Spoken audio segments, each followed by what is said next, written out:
Ciao, travelers, and welcome to our episode. We are talking about coldest capital cities.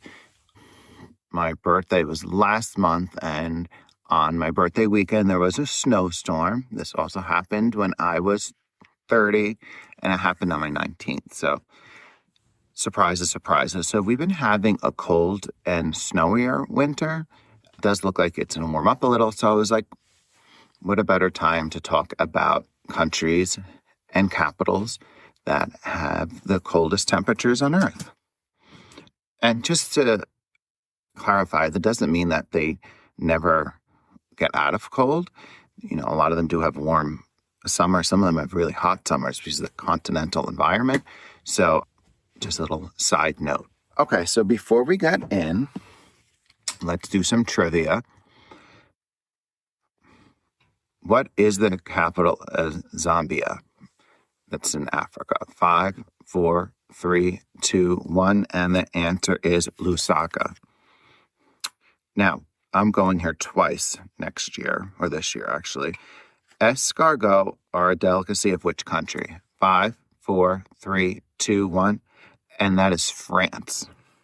I do love that. And which dance is celebrated in an annual festival held in Buenos Aires, Argentina? 5, 4, 3, 2, 1, and it is the tango. All right, so let's get into it. So we are going to do a tour of the coldest capital cities in the world and some interesting facts about it. So the first one is a country I really want to go to, Mongolia. Most of the countries I talk about, I want to go to. Ulaanbaatar. So this is the coldest capital city. So again, we're focused on capital cities. Siberia has the coldest cities, but we're talking about capital cities. All right, it's widely considered the national capital on Earth by average annual temperature to be the coldest. Winters are not just cold, they're punishing. Temperatures regularly plunge below 20 degrees Fahrenheit or negative 29 degrees Celsius, and it's not unusual for them to see negative 40 degrees Fahrenheit and negative 40 degrees Celsius during brutal cold snaps. Fun fact, when it gets that cold, Celsius and Fahrenheit are pretty much the same. Ulaanbaatar sits high above sea level, around 4,400 feet, and is surrounded by mountains that trap cold air in the valley. So things that affect temperature, one big thing is elevation and the proximity or lack of location near water. Altitude affects it, and water, like oceans, modifies the temperatures. So Ulaanbaatar is not only high, it's also very far from the ocean.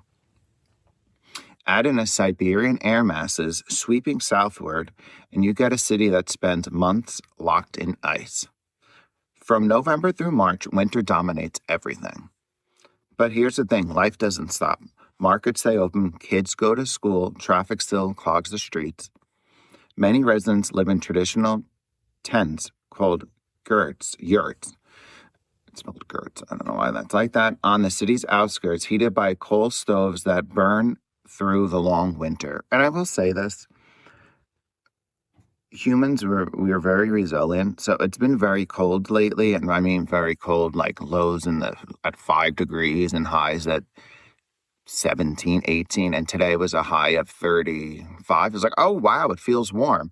So you really do adjust to your environment. And then I never thought I was saying, wow, 35 is warm, but there you go. The cold shapes architecture, clothing, and culture.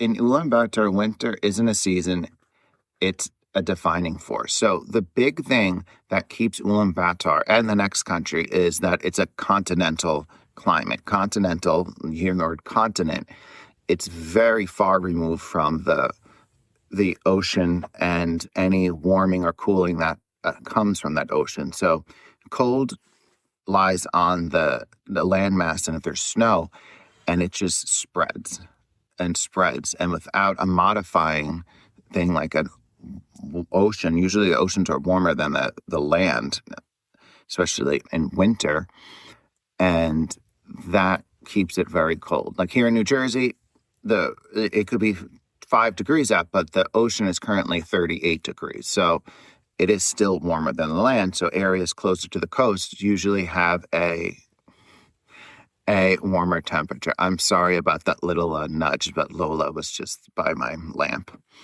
Okay, so next we're going to Astana, Kazakhstan. Like, I feel like Kazakhstan comes up in so many things, so I want to go there too. And I still haven't been to that Kazakh restaurant. Someone's downstairs that I want them to know I want to go. All right, so if Ulaanbaatar is raw and mountainous, Astana is open and exposed. Sitting on the vast Kazakh steppe, so it's a grassland, very large grassland. This capital has nothing blocking the wind. And the wind matters. Winter temperatures frequently drop below 0 degrees Fahrenheit or negative 18 degrees Celsius, and fierce gusts make it feel much worse. Astana holds the distinction of being one of the coldest capital cities in the world, with long, harsh winters lasting nearly half a year. So if you do remember my Stan episode, it's a very cool futuristic city, and snow covers it. The glass tower, sharp edges, and metallic domes really give it a cool feel year-round, but in the winter as well. So what makes Astana's cold especially intense is the continental climate. Being far from any ocean means there's nothing to moderate the temperature. Summers can be hot, but the winters swing hard in the opposite direction. It's a city built on extremes. So the duality of that is in the summer, it gets very hot.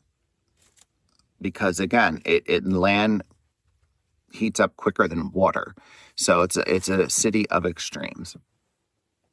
It's Lola making noise over there. So now we're going into Eastern Europe, into Moscow, Russia. And as I mentioned before, Moscow isn't the coldest city in Russia. That title belongs to places far deeper in Siberia. But as a capital, it definitely earns a spot on the list. So winters are long, gray, and heavy with snow. Average January temperatures hover around 18 degrees Fahrenheit, which sounds like a heat wave compared to the other two places, but cold waves can drive it lower. Snow transformed Moscow into something almost cinematic. The onion domes of Basil, it's food, Cathedral look even more dramatic under fresh snowfall. The Moskova River can freeze, parks turn into cross-country ski routes, ice skating rinks pop up across the city. So again, these cities acclimate, and you could do things outside in these cities because they're built for the cold. Unlike Ulaanbaatar, Astana, Moscow's cold is cushioned by its massive infrastructure. The city's famous metro system runs deep underground, warm and efficient. And if you look online, maybe I'll put a picture up here. If you're watching on YouTube, Moscow has some of the most beautiful metro stations, gorgeously decorated. They were decorated during the Soviet era, but it's like an art gallery in there.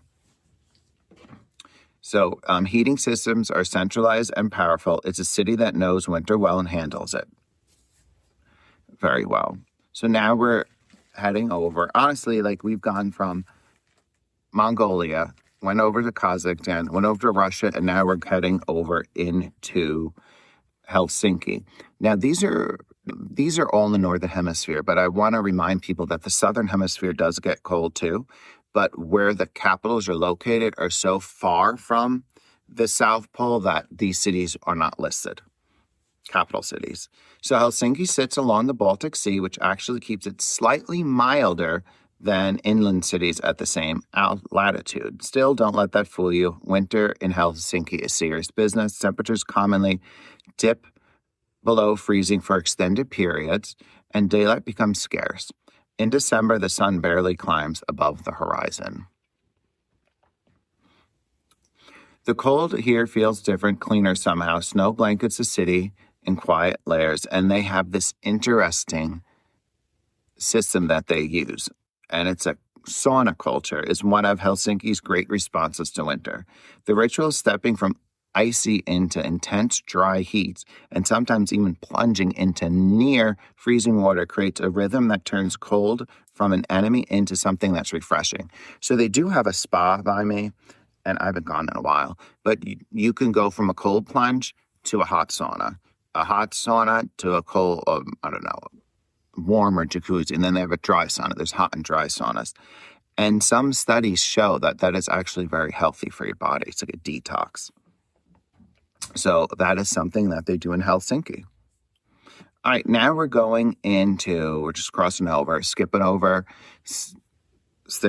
Sweden, skipping over Norway, skipping over Iceland. And again, because that's the modifying effect of the ocean. And we're going into Canada.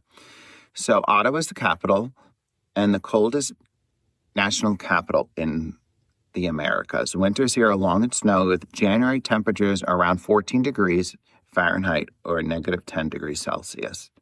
Cold snaps can send thermometers plunging much lower, especially when Arctic air sweeps down from the north. Snowfall is heavy and reliable. The Rideau Canal, which snakes through the city, freezes solid and transforms into the world's largest skating rink. People commute on skates. That's not a winter gimmick. It's daily life when conditions are right. Government buildings, and I've been in the government buildings in Ottawa, by the way, stand stoically along Parliament Hill, often dusted in snow, looking over the Ottawa River. So a big thing that Canada is known for is hockey. So they have the perfect conditions for hockey, ice hockey. And that's another adaptation that the people of Canada did, is to incorporate it. So instead of fighting it, it's kind of like going along with it. Now we're going back to Iceland, Reykjavik. So this is a surprising one. So Reykjavik sits far north, just below the Arctic Circle, but thanks to the Gulf Stream, it's not as brutally cold as you expect. So again, this is the modification. What the Gulf Stream is, it brings warm water up from the Atlantic. It's like oceans are big conveyor belts that bring heat up and down and cold up and down. And Iceland sits on that. Winter temperatures hover around 30 degrees Celsius, 30 degrees Fahrenheit, -1 Celsius. That's cold, but not like Ulaanbaatar. So what they have is geothermal. They have a lot of like lagoons that are warm, and they use geothermal energy because it's from volcanoes and geysers, and that actually heats up the city. But don't be fooled. My friends went, Andrea and Anya went in November, and the wind was so strong. So it might be 30 degrees, but it feels like -15 and wind gusts of 50 miles per hour. So it's still cold. So just wrapping it up, geography does really matter. High latitude, elevation, continental interiors, and Arctic air masses all play roles in shaping these extreme cold climates. But I will say, the thing about traveling when it's cold, it's packing is annoying, but I would like to maybe go to one of these cities for like a couple days and then, see how it is. I also kind of want to see like, what does -40 feel like? We here had -15 wind chill, but imagine like -40. It would be interesting to feel that way. Okay, so now that we're done with that, let's get into our trivia. And it's funny, some of these things like we talked about in previous episodes. How many time zones are there across Africa? 5, 4, 3, 2, 1, 6. In which country would you find the holy city of Mecca? 5, 4, 3, 2, 1, and that is Saudi Arabia. Okay. In which sport might one see a matador? 5, 4, 3, 2, 1, and that is bullfighting, which I don't think is nice. Okay, I want to thank you, and remember, if you know geography, you know anyone. Ciao, travelers.